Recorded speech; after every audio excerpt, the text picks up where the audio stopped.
Good morning. Today I decided to focus on the theme of being seen in all of our seasons. And I opened with the verse Psalm 56:8. You keep track of all my sorrows. You've collected my tears in your bottle, and you've recorded each one in your book. And I think, the beauty of being seen, being known, means our story is not wasted. Each page in every chapter, is held by one who understands, one who's been through each twist and turn with us. And so I wanted to just reflect on this passage of Hagar. And this is from Genesis 16. So the story goes like this. After Abram had been living in Canaan 10 years, Sarai, his wife, took her Egyptian slave Hagar and gave her to her husband to be his wife. He slept with Hagar, and she conceived, and when she knew she was pregnant, she began to despise her mistress. Then Sarai said to Abram, you are responsible for the wrong I'm suffering. I put my slave in your arms, and now she knows she's pregnant. She despises me. May the Lord judge between you and me. Abram responded, your slave is in your hands. Do with her what you think is best. Then Sarai mistreated Hagar. So Hagar fled from her, and the angel of the Lord found Hagar near a spring in the desert.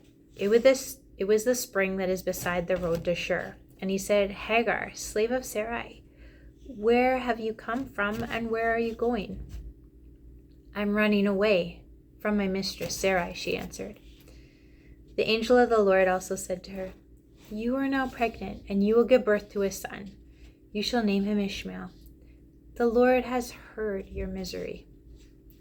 She gave this name to the Lord who spoke to her. You are the God who sees me, she said. I have now seen the one who sees me. I love that story because, in the tangled up ball of human interactions, in the messiness of power and struggle and, things that at the time Hagar had no choice about.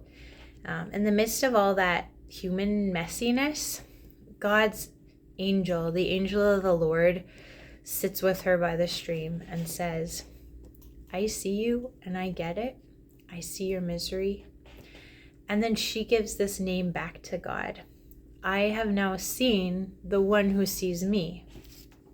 And I think for a lot of us, in the tangled knots, in the sort of roadblocks, the problems that seem too big to be solved, just knowing that there's someone who sees every chapter, someone who holds every tear, as the psalm said, collects every tear in a bottle, that presence of care walks with us through every season.